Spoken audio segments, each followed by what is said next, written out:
Tonight on TNT, the Twisted New Testament, we're going to discuss many things, but amongst that is going to be, what about angels? Do they exist?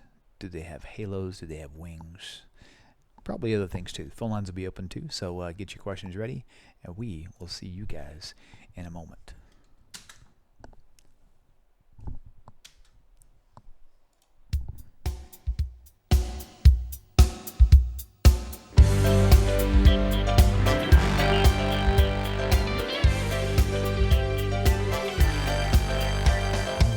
Welcome to Tanakh Talk. I'm your host, William Hall, broadcasting live out of Kingsland, Texas, USA, with another episode of TNT, the Twisted New Testament, with Rabbi Stuart Federow from Houston, the Big H, Texas. Oh yeah, welcome back, Rabbi. Good to see you. Nice to have you back. Not necessarily back, but back to some degree. We'll have you back eventually. This time you won't have to be like sitting so claustrophobically close to my proximity. Before it's like we got to squeeze in. I really must tell you, I'm sorry, I'm not there. That's okay. That's okay. The time will come, and when that time comes, it'll be nice and yes, roomy. Yay, Baruch Hashem. So anyway, so it's good to have you back in the studio, technically, and so tonight's class. Yeah, I guess you could call it a class if you want to. Well, I don't know if I call it a class. You and I talk about things. We discuss things. Right, for sure. That's the best way to do it. Very good dialogue. Yes. And so the idea of angels, right? They're discussed. Yes. They're discussed a little bit. Well, first thing I thought we would talk about is right angels. They're 90 degrees. If you take a look at a square, then in each corner you're going to have a right angel. Then there's a very common 30-degree angle. Okay, angel, 30-degree angel, which is always there. And let's see, there's the 45-degree angel, which is I see. Right. Actually, when you first started talking, I really had no clue where you were going with this, and then I was thinking, "Oh, he's joking. I get it." Right. Me? Right. You are a joker. Joking? Yeah, a joker, man. Cool. No, I take everything seriously, Of course you do. So, with that said, we're going to figure out different angels. Yes. Different First angles. of all, there's Johnny Angel. Johnny now Johnny Angel is a very important. Johnny Angel. Love it. Faux show. So, all right. So, again, there's so many things about them. You only see a few areas. I guess you could say a handful of places. All right, I got a funny story to tell you though. I think it's funny. Go for it. Some people may not think it's funny, but William, in Jewish services, there's a song we sing at the beginning, pretty close to the very beginning of services. It's called Shalom Aleichem, which literally means peace to you. Right. Okay. And the next words of the line is peace to you, O ministering angels. Right. Wow. Shalom Aleichem Malachei Asharet. Okay.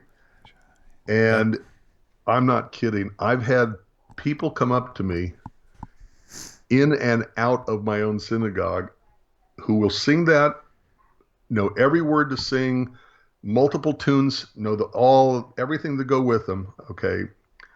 And during the oneg, where we sit around and socialize afterwards, they'll say, by the way, Rabbi, I have a question for you. Do we believe in angels? Oh, wow, really? And I'll think, yeah, we kind of just have a song about that we just sang like maybe an hour ago. So that's great. See, the thing is that angels had, I don't know what to call it, primacy in the biblical world. Okay. Not primacy. That's not the right word. They had a commonality. Okay. They were common, to talk about angels. And Abraham, okay, gets visited by God. Jacob wrestles with one. You've got references to angel of God.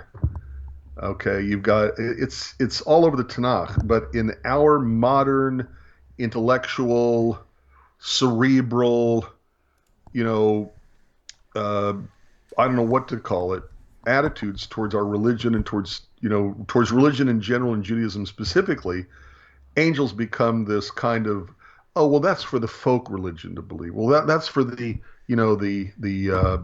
uh, less intelligent masses to believe, or something like that. And the tendency, because it's more of a mystical entity, a mystical being, and something from the more ancient biblical texts, okay, and outside biblical texts, as far as that goes, there's a tendency to kind of poo-poo it, in the modern world. And, Judaism, like most religions, especially going back that far, has what is actually a scientific field of study called an angelology. Okay, where there are angels, there's a hierarchy of angels. You've got Michael, Gabriel at the top. You've got other angels that will be mentioned outside of the biblical text. Okay, there's a whole development of the image of how we perceive. No, let me rephrase that. Of how we imagine angels to look. You're right. So there's a tendency not to want to understand it, or to poo-poo it, or to demean it, or whatever. But the truth is, it's clearly part of our history, and certainly part of our biblical history. Motorhead says Charlie's Angels. That's Charlie. Oh, I forgot. I should have done that. Hey, backing up, Michael Martin says 2 wrongs don't make a right, but 4 rights make a square. That's true. Thank you. Oh, that's great. Good to see you guys online tonight. Yes. So with that said, so great point. So here's the thing. There's things, as you and I discussed on the phone or on Skype just a little while ago. Right. First, let's talk about an angel biblically. Okay. Okay. The word for angel is the word malach. Okay. Okay. And what do we call the 39 categories of work that the rabbis listed based on the building of the Mishkan, the sanctuary that wandered around with them in the wilderness? Malacha, right? Exactly. Right. So you can hear malach and malacha as the same origins, okay, the same root letters. So does that mean we're ministers? Right. Well, they were messengers. Messengers. Each one having its own task to do. And a task is a work, their own job, their own, their work to do. Okay, so a malach is a messenger of God. And if you go back to Abraham, okay, remember, God comes to Abraham, okay, according to tradition, it's a few days after his circumcision, and God comes to him like a upright God should do, to visit 3 days after the surgery to see how they're doing. Okay.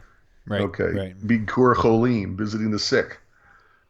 So Abraham is there with God. He lifts up his eyes, and in the distance he sees 3 people. Right. Okay. He thinks they are human beings walking in the desert, in the wilderness. Because they're disguised. Right. Well, he doesn't. No, he doesn't know they're disguised. No, right. He just thinks saying that they're text. humans. Right. Right. So he leaves God and goes to take care of the humans. He brings them back to the tent, feeds them, lets them wash their feet, because walking in sandals in the dusty desert and sand and wilderness and whatever, it's soothing to wash and clean your feet, moisturize, whatever you want to call it. Snap open your local aloe plant, grab some of the gooey and put it all over your feet, whatever. Right. All right. So the point I'm making is that in the biblical period, angels looked like humans. They were indistinguishable from humans. They didn't have wings. They didn't have halos. They didn't fly. They didn't come down from heaven, at least not until Jacob's ladder. Right. And even then, that's a vision, a dream. Interesting. Okay. So I'm going to squeeze this in. Julie Taylor says, if angels are divine beings, how do they have a physical body, i.e. visiting Abraham and eating a meal? What proper timing to ask that question? And the rabbis didn't like the fact that they were served food, and the commentary on it, I believe, frankly, as usual, I don't remember whose commentary. It could be Rashi's, but I'm not sure. They were being polite. They never really ate. Okay, when they're being served the food, which by the way, interestingly enough, is dairy and meat together. But if you take a look at how they're listed, the dairy comes first, so they weren't eaten together. Anyway, the point is that uh, the angels don't need to eat. They're really more spiritual beings than physical beings. So why would they even serve food? And that was basically to relax Abraham and not, we're angels. Okay, Right. Right. yeah, that would scare me half to death. Uh, so, um, yeah, so it's only if you take a look at artwork, which is a very interesting field, is religious artwork and how things change over time. Uh, Angels didn't have wings or halos until long after the influence of Hermes and Mercury, the mythological messengers of Zeus and Jupiter. And then in artwork, not Jewish artwork, but in artwork, they started being given, wings. I think it was the 300s, okay, before the first image of an angel in artwork that we know of, at least, had wings. And then it was the 4th century, so later, that it became kind of a regular thing. Right. And there are what's the fancy word for ancient coffin? Where you put the casket. I don't know. Not casket. Whatever. By the way, when I say right, that doesn't mean that I knew that. That just means like I'm agreeing. Yeah, with you know what I'm talking yeah, about. All right. Well, on the side of those, carved into the stone that they would use, you would find depictions of biblical stories. And for example, angels didn't start getting wings till like the middle 300s, late 4th century. Interesting. So, it's really only after the influence of Mercury with wings on his feet and Hermes, with wings and all that stuff, that you get this idea. Now, if you take a look at Isaiah, which should obviously be hundreds of years before this, you have descriptions of specific kinds of angels who have multiple wings, not just two. In Isaiah? In Isaiah 1, I think. I'll have to give me a second. Okay. Isaiah 1. Let's see. Okay. That's okay. We can find it later. I'll actually look for it while you're talking. Yeah. Not a problem. Keep going anyway. Sorry, I didn't mean to distract you. Gee, something tells me it's like Isaiah 6. Isaiah 40, but those... Oh, no. No, Isaiah 6. Here we go. Nice. So for example, verse? In the year the king Uzziah died, I saw also the Lord sitting upon a throne, high and lifted up, and his train filled the temple. Above it stood the seraphim. Oh, yeah, 6 wings. Each one had 6 wings. With 2 he covered his face, and with 2 he covered his feet, and with 2 he flew. And one cried to the other, Holy, holy, holy is the eternal of hosts. The whole earth is full of his glory. And it goes on. So it's talking about angels with more than 1 wings. But in terms of depiction, the common man's image of what an angel would look like, they didn't start really having wings, and these were only seraphim, which is a certain class of class of angels. Okay, you also had, which is another interesting thing. I always laugh at this. Valentine's Day when you get cherubs. Yep. Cherubim. Okay, and a cherub is a cute, fat little baby with wings. Yep. Doesn't even have a diaper. What? I'm sorry, what did you say? I said doesn't even carry a diaper.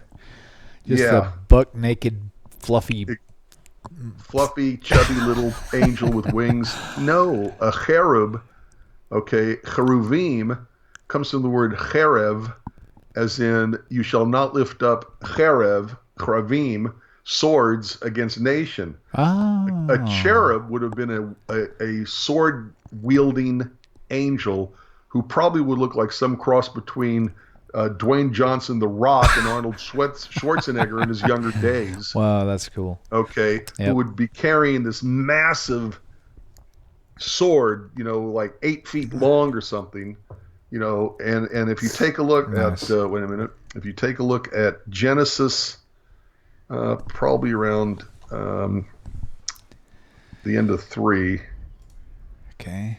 right? Okay, God kicks the Adam and Eve out of the garden so they wouldn't touch the tree of life, and he puts a Right. cherubim, and a flaming sword which turned every direction to guard the way of the tree of life. So here's a reference to the cherubims, and there's a flaming sword with them, and they're guardians of the tree of life to make sure human beings don't get near it and eat and live forever. So a little fat little baby angel with wings is going to be a big protector of the tree of life. Come on, you Right. know. Right. But you see these cherubs. Oh, look at the cute little cherub.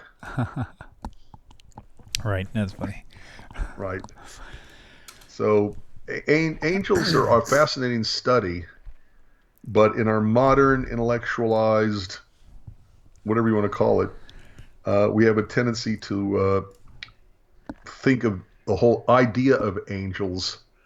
By the way, angels can also be humans, real humans. I mean, like you and me Oh, really? humans, Interesting. who are at the right place in the right time Ah. to be messengers of Oh, God, yeah. That's a great not point. but not to deliver a message, Yeah, that's a great point. but rather to help along somebody. Right. And if you're going to ask for biblical verses on that, I'd have to go back in and start researching. That's okay. Okay, phone lines are open. We've dabbled into this thing enough to where we can keep Yeah. talking about Probably it. No, extended all of my knowledge of it. no, that's okay. I mean, we don't have to stop talking about it, but just opening the phone lines now because Right. we've covered enough of it now, so that if we get interrupted with a phone call, it won't throw anything off balance. So 855-95 Bible. Write that down. Or memorize that. So 855-952-4253. In case you're, paragliding or jumping out of an airplane with a parachute, you can call us on the way down. You'll know the number. So Yeah, let's not talk about jumping out of airplanes. I'll never do that again. again, But really? but I Whoa, whoa, did whoa, but I whoa, did whoa! but I did build and fly my own hang glider. Really? Oh yeah, Oh, the multi-talented Mr. Ripley yeah, here. right. I have. Really? I also have my pilot's license, but it hasn't been used in 30 years. The only So you the only plane I'm willing to jump out of is a really small airplane, and it's got to be at its lowest elevation. Yeah, like 1 foot above ground. No, I mean like sitting on the ground. Yeah, 1 foot above ground level. Right. Yeah. Yeah. Oh man, you're a brave man. Brave or stupid? I don't. I know you're not stupid, so you're definitely brave. Yes. Well, Yes. what we do in our youth. Yes, indeed. How old were you when you did that? 19, Really? Oh 18 man. or 19. Wow. Freshman year of college How about that? in the airport in West Southern Massachusetts. Nice. Nice. Yeah. Oh, I forgot. That didn't log in all the way. Hang on just a second. Remind me later. Keeps wanting me to download stuff. I don't want to download anything. Okay, now you can try to call in. If you want to just call and say hi, don't have a question, just give us a call, chit chat, tell us how your week's been. Not really. We want questions. We want good, juicy questions. Oh, my gosh. Timothy asks about wings over the ark. You mean on the... And I think I think what he's referring to is the Ark of the Covenant. Right. And there are 2 angels, and I think they're also cherubim. You're right. They are, I think. I think so. Wait, I'm going to have to look that up. So it's the same thing. Well, so if that's the case, now actually that's a good point. So if that's the case, and the visual image we have of those cherubim is just simply 2 angels with the wings extended forward towards each other, right, with no sword. So Right. why would that actually be? I guess you could say. 20 is so let's go to 20. What verse you on? Trying to find it Okay, let me where see. it says the Ark of the Covenant. Let's see. 21 maybe. Pardon me? Let's see.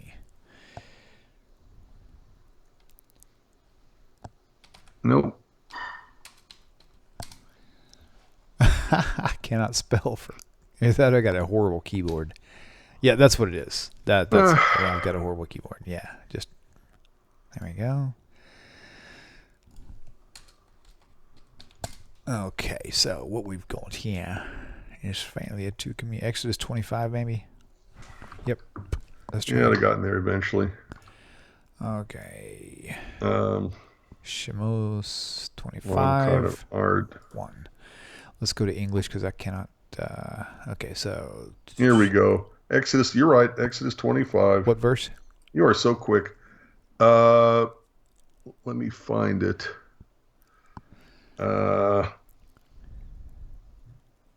Chruvim, 18. Right. You shall make 2 chruvim of gold of beaten work. You shall make them at the 2 ends of the mercy seat, and make 1 cherub on the one end, and the other cherub on the other end. Even the mercy seat, you shall make the chruvim on the 2 ends thereof. And the chruvim shall stretch forth their wings on high, covering the mercy seat with their wings. So it's cherubs, right? Not cutesy little, fat little baby angels. Right. Interesting. But we're talking like, Right. Yeah. That is crazy. Yeah. Oh, wow. Yep, very interesting, sir. Yep. Well, cool. I don't know about that, but that's what we decided to talk about anyway. The phone hasn't rang. It makes me wonder if oh, you know what? Hold on. Would help if I turned the volume up. You guys may have even called, and I might have just missed it. I had the volume turned all the way down. And since I've got this new setup, now Chris quotes Hebrews in the Christian's New Testament about you never know who you're talking to. It might be an angel. Oh, yeah, there's angels among us, right? Yeah, which is also a great song, by the way. Country song. Oh, yeah. Oh, angels among us. I believe there are angels among us. Yep, Isn't that Shenandoah? You sing better than I do, that's for sure. Oh, man. Okay. So, there you go. Somebody call in and say hi. Let me know this phone line is working. It should be because we used it all day yesterday and it was working fine. I'm just wondering if I have it set up right today. So, very good. Wonderful. Always the funny thing about Hebrews, this is totally irrelevant to our conversation, but Chris was quoting it. But the funny thing about Hebrews is that all the quotes from a book called Hebrews that are biblical are taken from the Septuagint in the Greek. Okay. You'd think if it was called Hebrews, it'd come from the Hebrew scripture, but instead it comes from the Greek translation. Right. I always thought that was funny. That's ironic. That is definitely. Sense of irony. Very, very true. Very true. I don't know how many new viewers are out there today. However, if there are, hey, look, we've been off for a month. We got to grow back our. Let me finish my audience. Let me finish my thing. So see this little guy right here. See, it's going to take Rabbi about 15 more seconds to figure out what I'm doing here. So this. I have no idea what you're doing. This is something. Bad. Yeah. Oh, you did. Well, that was faster than I thought. Okay, so this is really a cool book, man. I mean, I'm really motivated. Well, thank you. I'm highly motivated because of this. This is good. There we go. We finally. Yay! It's working. Get that book. It's amazing. Okay, let me. Thank you. Donate to Tanakh Talk. It's amazing. You're a dork. Welcome to the show. Please tell us your name and where you're calling from. My name is Jim. I'm calling from Alaska. Jim Bush, my man. No, it's Jim Thompson. Jim Thompson. Wow, there are new people. But thank you, Jim Thompson, for calling. I guess I've got a guy on my brain. There's a friend of mine, Jim Bush, who actually sent me a book. And he's in Alaska? No, actually, he's not. I was thinking of Julie. See, I'm getting my thoughts all crossed. Julie, that we talked about earlier, is actually in Alaska. And Jim just sent me a book. And so I've got now this Jim Thompson here is like blessing me with all these fresh memories again. Jim, welcome to the show. Yeah, I really don't have a question right at this time, but isn't Julie a real life angel? Isn't Julie a real live angel? Julie's always an angel. Yeah. There you go. There you go. Cool. Right on. Well, hey, thanks for calling in, man. You really don't have a question or anything? Just called to say hi? No. Okay. Cool. Hey, thanks for calling in. That was actually a good test. Now we know everything's working fine. Take care. Thanks. Good. Okay, thanks. By the way, Christy also quotes Matthew 22:30. At the resurrection, people will neither marry nor be given in marriage. They will be like the angels in heaven. Thank God I'm not a Christian. I would much rather believe that there can be love after being resurrected again. After being resurrected, you can have love again. And according to Judaism, at the end of days, life carries on basically the same way it does now, except people will be following God. The idea of not being able to love and marry, and that's not my idea of what a good time would be. Right. It's interesting how there's so many things that are brought up in the New Testament that really kind of spins Judaism off course. based on what we know is true, and starts to teach this whole different mythological thing, which kind of makes me reflect back on Paul and how he all the things that Paul and Peter and all these guys is like, who was it? Was it Paul or Peter? One of them says they were mistaken. It was I think it was Paul. But anyway, he was mistaken about what? He was mistaken, or not mistaken, but they wanted to call him. They thought he was a god, because it's like he was the one who got bit by the snake, by the viper, or whatever, and then it didn't do anything, and it was like, oh, this guy must be a god or whatever, right? And so because and by the way, notice how in that part of the time, in that time period, any little thing could make you a god. Oh, he's a god. He's a god. He's a god. Right. Yep. So anybody who knew a halfway decent magic trick could be considered a god, and maybe even a son of God. Oh, Motorhead, you're crazy. That's I want to laugh. Motorhead. He says Prince of Pieces, not Prince of Peace. Okay. Well, no, it's Ruler of Peace, but that's a whole other issue. Yeah. Well, I mean, yeah. Tomato. Yes. Very good. Prince of Pieces. Did you see that? That's what I just said. You probably didn't hear me. That's okay, though. No, I didn't. I just assumed you said peace. Prince of Pieces. Okay, so here's the thing. Many of us watching, many of us incorporated with this show, like even myself, came from Christianity. So I spent many years there. And looking back, there's no way I could backtrack. It's not going to happen. It's kind of like whenever you realize that the road is damaged, you're not going to keep driving that same path. The road is long. All right, let's take this call. Caller, welcome to the show. You are live on the air. Please tell us your name and where you're calling from. Hey, good evening, guys. Timothy out of Tyler, Texas. Hello, Timothy from Tyler, Texas. Welcome to the show. Do you have a question for Rabbi? Yeah, it's probably not a really great question, but I figured I'd ask a question. Is if I guess we assume, or from what I understand, angels wouldn't have free will, so in that way they're just I'm not going to call them robots by any means, but they have certain tasks, and that's the only thing that they are designed and designated to do, basically. Then I kind of wonder sometimes, like, what's their purpose then? If God created them to do these things, not just, I guess I'm asking why? Why does he need them? He probably doesn't need them, but then what's the actual? Well, I can give you a one example real quick, and that is, if God himself had to do something here on earth, people, first of all, would be fried instantly because of seeing God face to face. That's one thing. Second of all, if that didn't happen, knowing that it's God, they would be so terrified they couldn't even move because it's God. Like at Mount Sinai, right? So, yes, exactly. So by having angels invented to do God's will, and they don't have a will of their own, but we do know from various passages in the Bible that they still have a sense of right and wrong. It's a very interesting thing. Okay, and according to depends on how you want to interpret the verse. It says God finished the heavens and the hosts of them, which can refer either to the planets, the sun, moon, stars, whatever, but it can also, the hosts of heaven can also be a term for the angels, would have been invented, at some point along with the rest of creation, because God would have known that if God himself appears to a human and says, hey, this is what I want you to do, God didn't first appear to Moses except as a burning bush that didn't get consumed. If he'd have said, hey, Moses, this is God, Moses is going to get a little scared, I would think, a little bit, right. frightened. That's actually a very good point. I mean, so I kind of think it was for that reason that God had angels. And and keep it in mind, we call them angels, but as you mentioned, they're not called angels; they're called messengers, theoretically, based on the text, right? Right. So, well, the translation of the word we use for angel is a better translation is messenger of God. But angel of God is, I don't know the derivation of the word angel. Right. As Gotcha. far as that goes, that might itself be an interesting to look up, but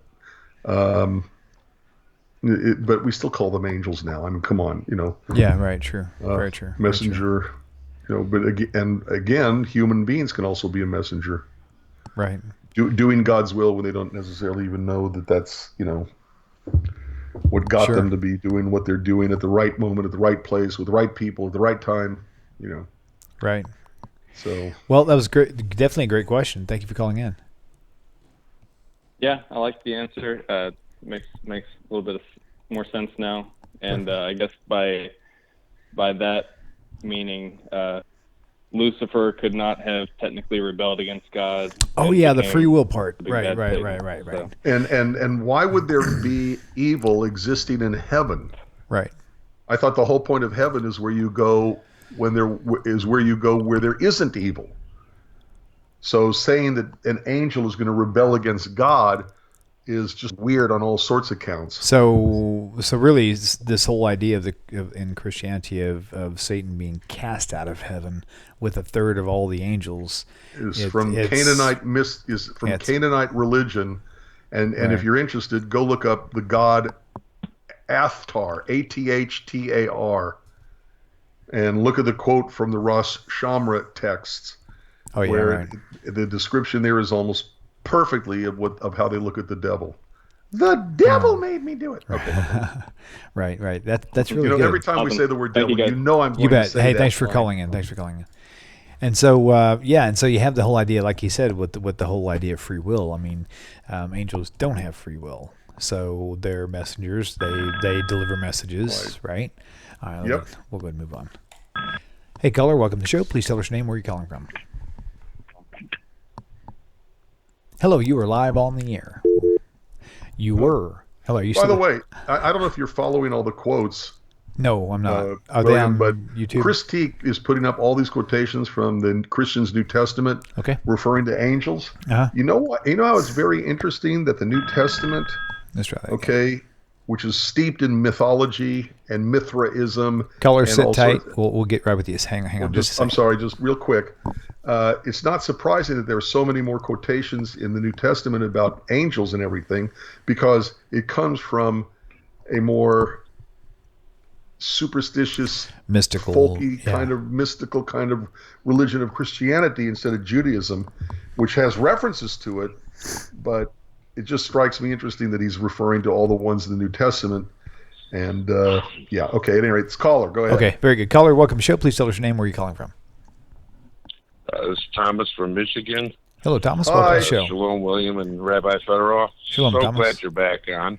Thank you. So are Thank we. you. I Yes. got a question with, I got my Christian friends who, a few of them always trying to change me. As they say, they want me to see the light. And I say I have. That's why I got it to knock and read it. Yeah, But, good answer. They say how angels, there's stories of angels saving Christians all the time, but they never hear nothing about angels saving Jewish, or what I am, as they call me, because I'm a B'nai Noach. But there's I'm not good at answering stuff. I usually have if it's online, I usually have my friend Tennille answer them back. But Sure. how would I answer them on that?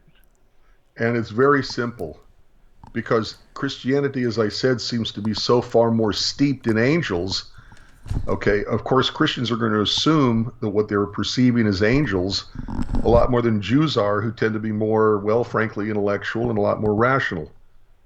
Okay, rational in its real sense, not the rational, irrational, but rational in terms of, reason and intellectual. There's an interesting study done of people who have had, what's it called? They die. They are technically medically dead, and they come back to life, and they've had these visions of what they've seen. Mm-hmm. Okay, and it's interesting because 99, okay, I'm not sure the percentage, but a huge percentage of them, when they say what they saw when they were actually dead, is always of heaven. It's never of hell. Right. Nobody goes to hell. It's always of heaven. Their assumption is that they're good people, and therefore what they perceive is always going to be a perception of heaven, because they perceive of themselves to begin with as good people. Right. In other words, it tells us more about the people itself than it does about the for lack of a better term, dream they had. Okay, because it's not saying that the dream they had is real. What it's saying is that their mind creates the dream, and if their mind is that all these things about angels, then they're the ones who are going to see angels. Right. You follow what I'm saying, Tom? Yes, I do. You know, if isn't it interesting that the angel they always see, let me rephrase that they tend to more often see angels than they tend to see demons or devils? In other words, Right. again, it's telling us more about the people who have this vision than about the vision's reality in and of itself. Right. So, Tom, was your question answered? Yes. Okay, great. I wasn't Thank you sure. very much. Yeah. No, that's great because I was highly interested in. I'm always getting questions, and so is Rabbi, about how to respond when a Christian approaches you with this or with that. Oh yes, been doing that since I was very, very young. Right. So I hope that gives you something with which to answer them. Yes, it does, and thank you very much. Y'all take Any care way of we yourself. can help. awesome. Thanks for calling in, Tom. All right. Take care. Mark Peter makes a comment about where to go. How many Jews convert to Christianity each year and vice versa? The numbers I have is that it's about the same numbers one way as it is the other. Conversion in and of itself proves absolutely nothing about the veracity or truthfulness of whatever a person converts to, because there are always going to be people going the other way. The difference, of course, is that when people convert to Judaism, they are coming to us on their own volition. They're not coming to us because we've been pounding the streets, haranguing people. If you don't convert to Judaism, you're going to die and go to hell. Okay, there's no sword of Damocles, to use a pagan source, hanging over their heads to convert to Judaism. They come to us, and they come to us because of their disaffection with Christianity. The fact that they actually, pick up the Bible and read it for a change. Instead of just going along with what they're told it says, they actually read it for themselves. They start seeing contradictions in the Christian's New Testament. They start seeing how it contrasts strongly with the Hebrew Scriptures, hence my book. Okay, so to answer your question, the numbers are about even, at least what I've seen.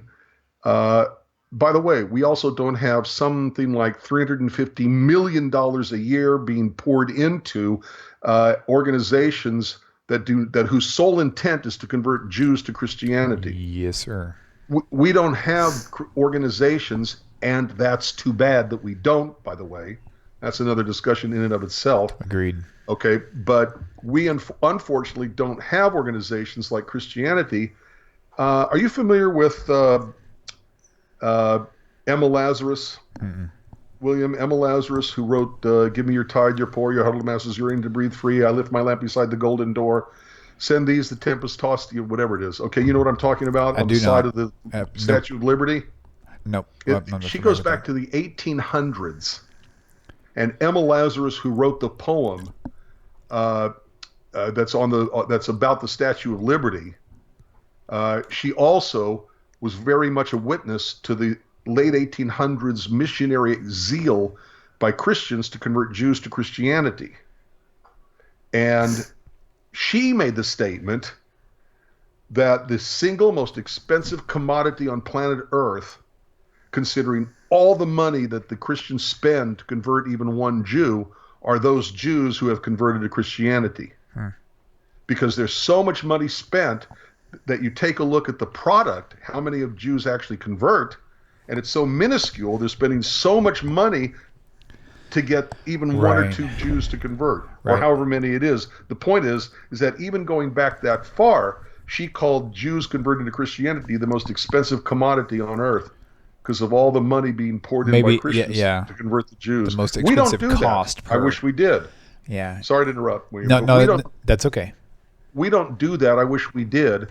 But they're coming to us in roughly what I see as equal numbers without us lifting a finger. They're coming to us. Right. The Jews who go to Christianity are a product manufactured by $350 million a year, according to their own numbers. Mm-hmm. Okay. Remember when you had Jimmy Swaggart, the other guy? Hendrix? I'm just kidding. Yeah, not Jimi Hendrix. You are so funny.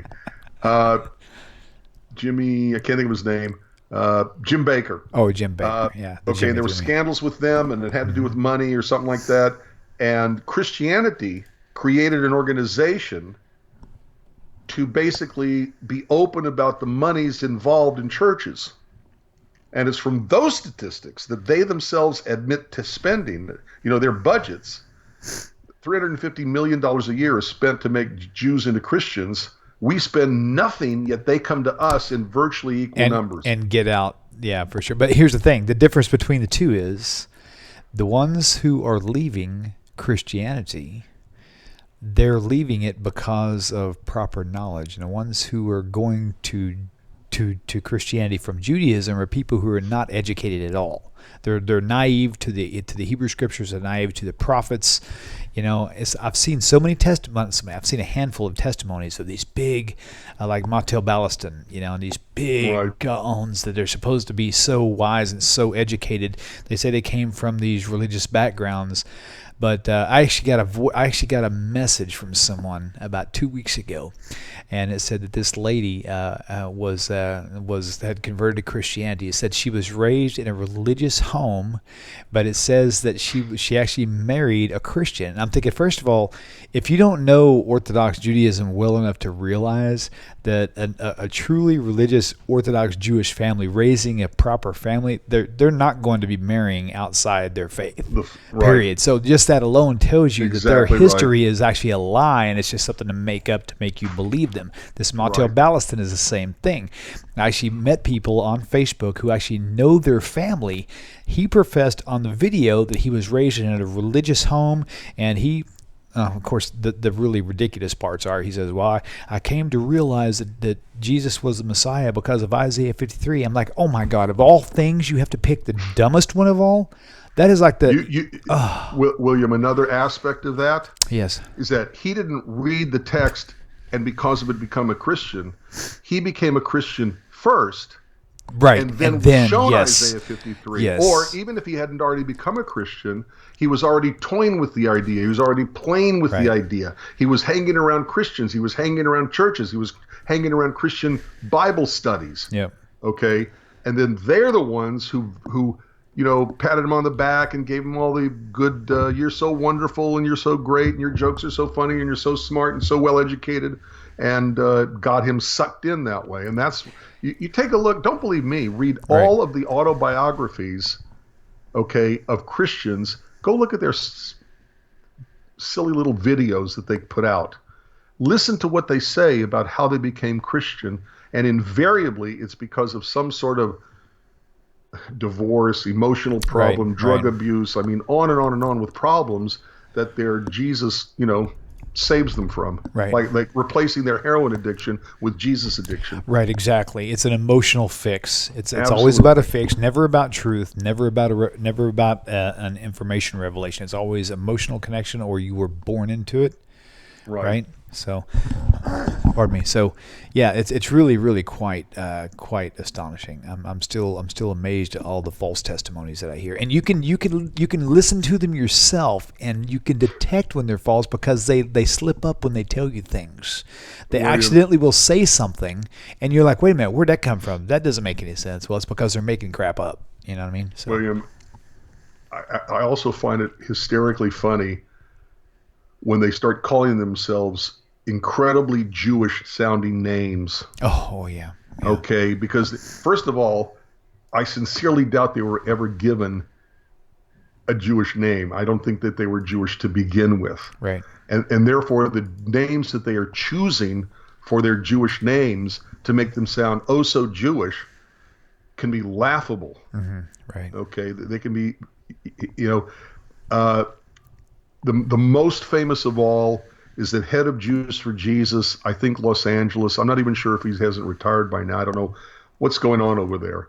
Okay, but I was in north of LA for two years, and he was born with a very Christian-sounding name, and the name he chose to be known by was this very super ultra Jewish name. And his family had never been Jewish, had nobody in his family was Jewish, but he changed his name to sound Jewish to help with the fraud, with the deceit that Paul writes about and even brags about using. Right. By the way, Interesting. That's another issue. And as I mentioned before, my biological father is a Messianic teacher. I don't want to say rabbi, although he holds that title. And he on the website at this website, he actually has history about the rabbi or Meet the Rabbi or whatever, and he tells a story about how he was raised in a Jewish home. That's the biggest line of BS I've ever heard in my life. This is my dad. I know what he was raised in. My grandpa was a Baptist preacher, right? And my grandmother was a preacher's wife. We don't have any Jewish blood that we're aware of in our family, but he advertises it that way to draw Jewish people in. Right. And he lies to them. It's part of the deceit of Messianics. Right. And it's it's embarrassing, to be quite honest with you. So, and don't send me hate mail about honoring your father, because whatever. So, excuse me, but warning people to protect them is never Lashon Hara. Good. So, be that as it may. Awesome. So, next up, phone calls are not coming in, guys. You're missing the point. Call us, say hi. My wife is waving a plate of food in front of me. That looks really good. Okay, so, tea. I'll take the tea right now. Thank you, dear. That's awesome. Wonderful. Wow. So are you catching any good comments? Actually, I'm looking at them. Good deal. Okay. It's let's see. Oh, I got a question. I got a question for you, Rabbi. Okay, go ahead.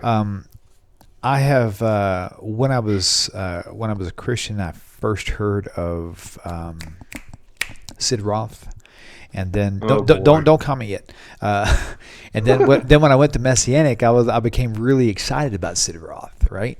And so there's a DVD thing he's got on how to share. It's called Sharing Yeshua, right, with the Jewish people. Course. Right.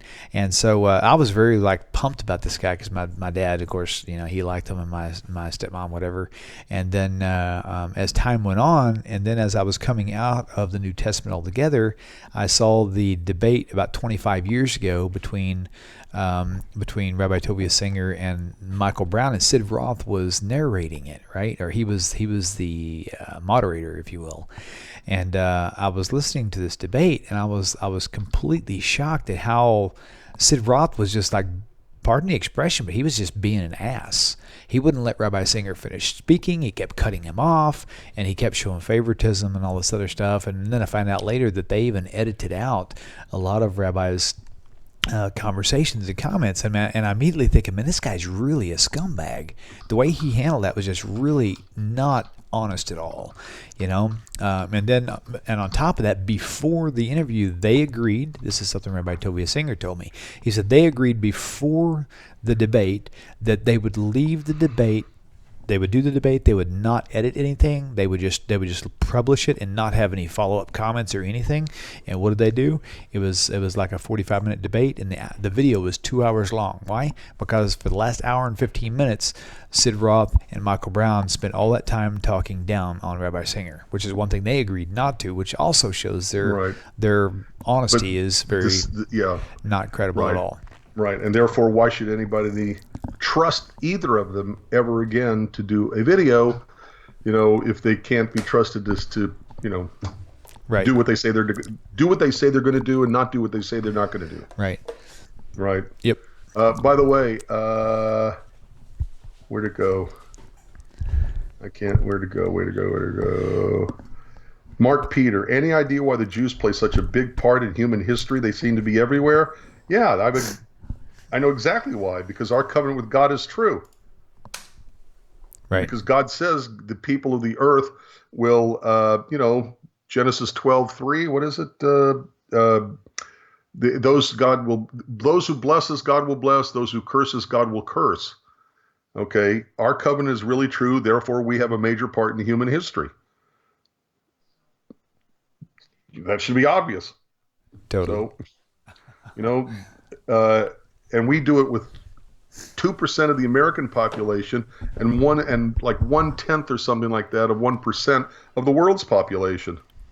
And yet we have such an incredible part in human history, to quote him, and the answer seems obvious, because God is with us. Yep. Because our covenant with God is true, because God's covenant with the Jews is permanent and eternal, just like God is permanent and eternal. Absolutely. So, okay. Thank you guys for letting me vent. I've been wanting to vent that for a long time. Yes. Man, that's crazy. That's crazy. Wow, it's good to be back in here, man. I tell you what, I feel for a long time. Yeah, I know. We haven't was talked missing in a long time like we're talking now. I mean, know. Yeah. My high point of the week is being able to talk with you about anything. Hey, just for guns, I'll show you something interesting. Just for the viewers. Actually, you'll see it too. Let me see if I can put up a new camera here. Hang on 1 second. Add let's see, audio capture. Where are you? Video capture. Video 1. Add. There it is right there. Okay, so you're going to be off screen just for a second here. But what I want to do is I'm going to actually scale this thing down just to show you a little comparison of what I had to work with before. Oh, and this thing's actually zoomed in. Oh, that's really weird. Hang on. I wonder if I can zoom that out some. Hey, talk for a second. I'm gonna go adjust this camera. Say something.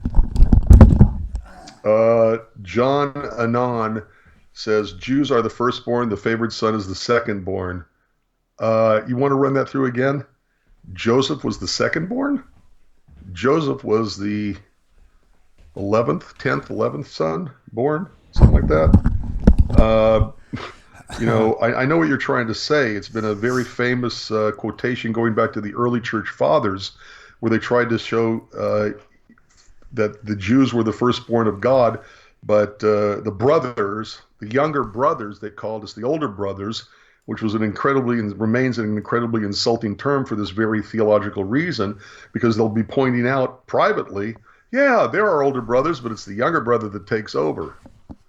So, right. Yes, I know exactly what you're referring to. That's as old as the early church fathers.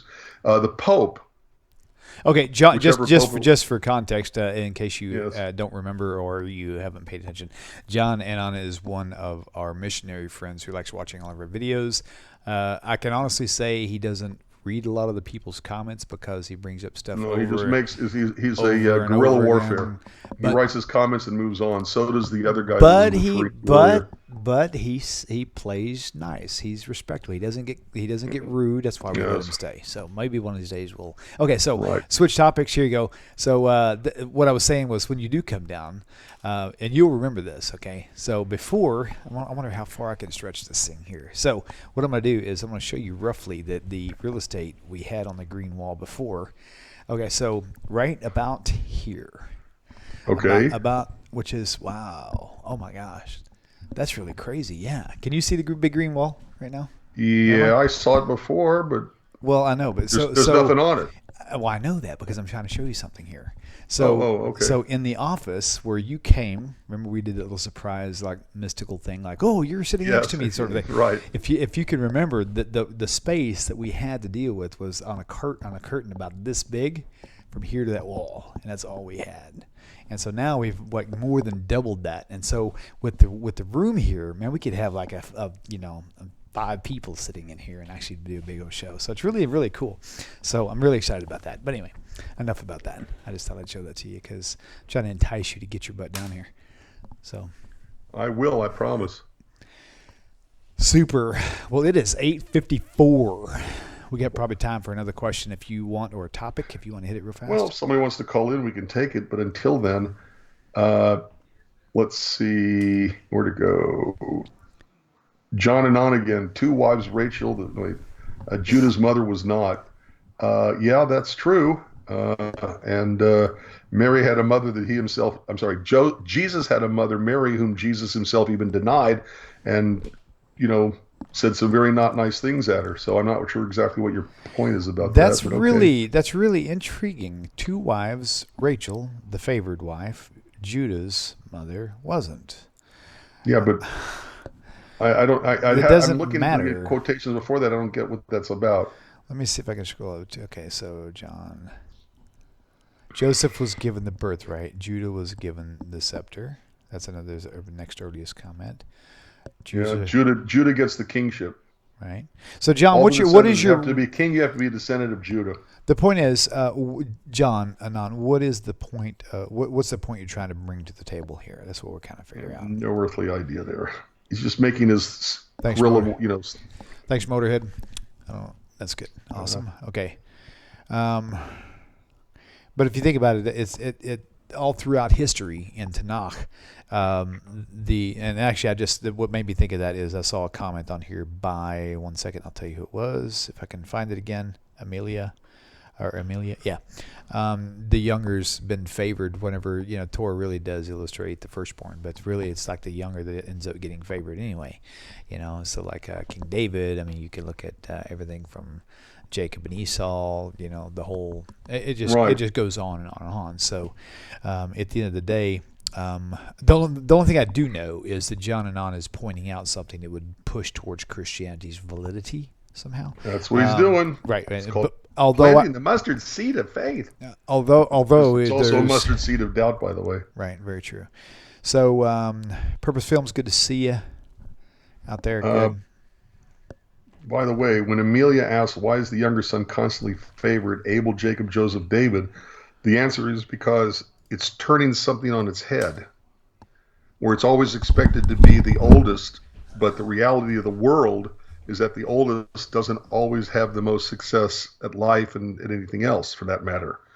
And so this is just turning that on its head. The Bible, look, there's a lot of interesting characteristics about the Bible where they're saying things that you don't expect them to say. Right. Okay, the best example, and I love this example, is when Solomon is dedicating the temple. Okay, 1 Kings 8. This is like the only place on planet Earth that is dedicated to the one true God of the universe. Everybody else on planet Earth at that time were heathen pagan idolaters. Right. So he's dedicating the one. You'd expect somebody in that position to say it's going to last forever and there'll be 1,000 generations and and he doesn't say that. He says that there's going to come a time where this place is going to be destroyed. And you're going to be carried off to your enemies. And in that case, to get forgiveness, all you're going to have to do is face this place, repent of your sin, stop doing the bad, start doing the good, and God will forgive you. Right. You'd expect exactly the opposite. You'd expect him to say, this is the best place in the whole world, and this is going to last for 100,000 years. And he also says another thing that's very interesting, which I think is brilliant and beautiful at the same time. He says, and again, he's dedicating the one place for God on earth. And he says, who are we kidding? If the heavens can't contain God, how much less this house built by mere human hands? He's not saying what you'd expect him to say in dedicating a temple to the one true God. Oh, this temple is the best in the world, and it's going to have God in it. And he doesn't say that. Right. A lot of times the biblical narrative puts something on its ear. It doesn't react the way you would expect it to react. So, at any rate, right. I just think that's part of what's going on when the younger, seems to be more successful or whatever than the older.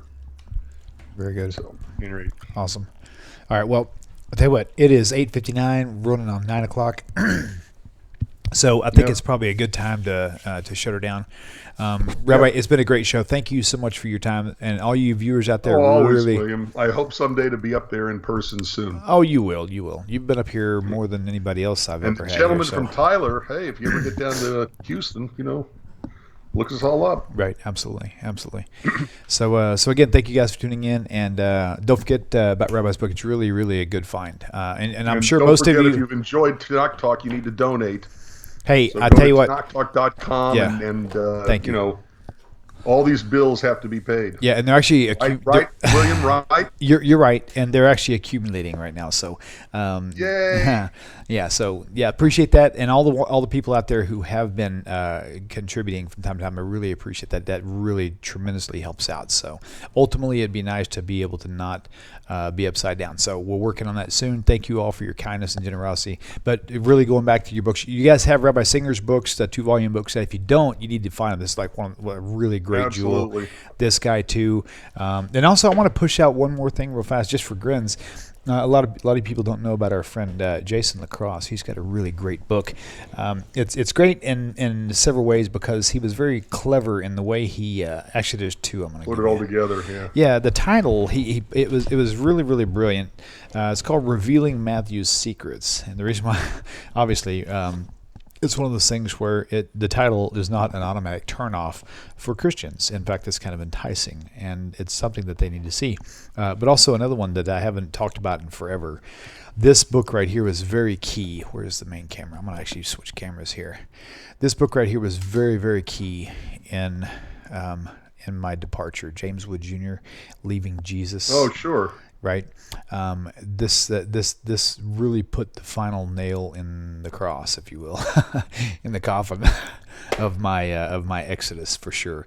Someday we should do a good solid half of our show and just show books that people should read. I think that's a great idea. There's a half a ton that I've got. There's one.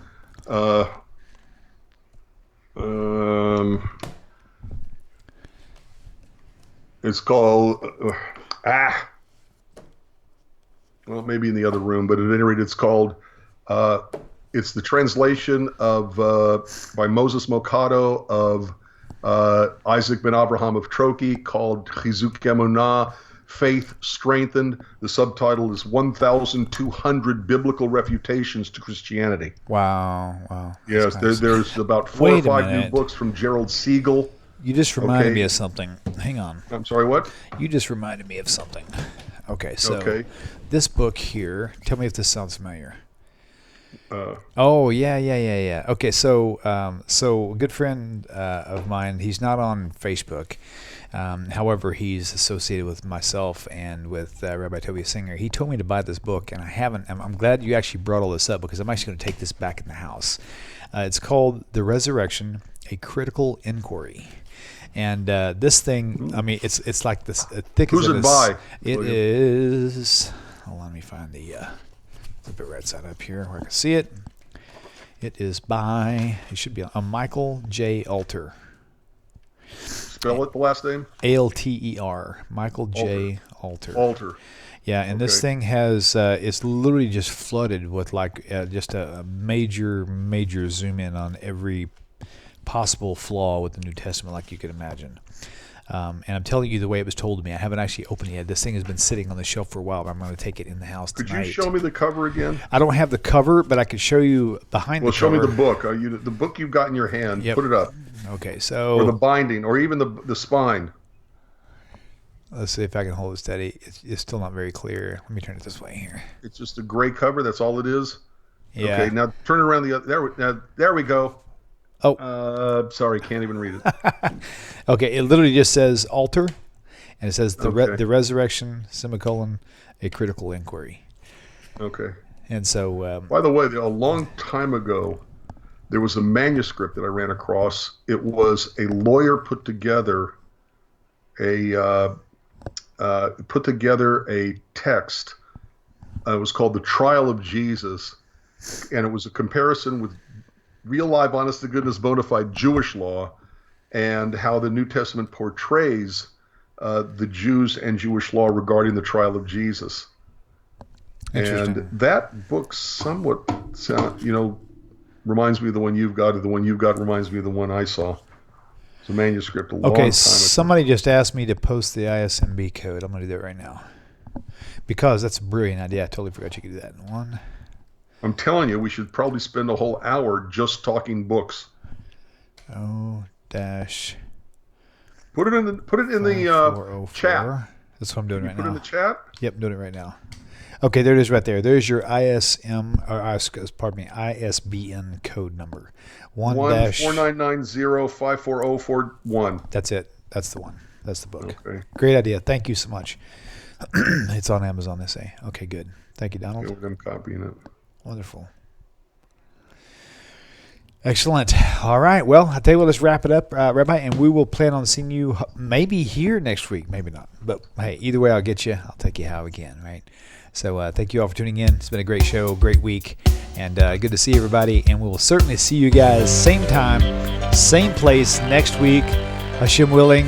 Thank you all. You guys are awesome rockers. We love you, and we'll see you on the other side. Shua tov, everybody.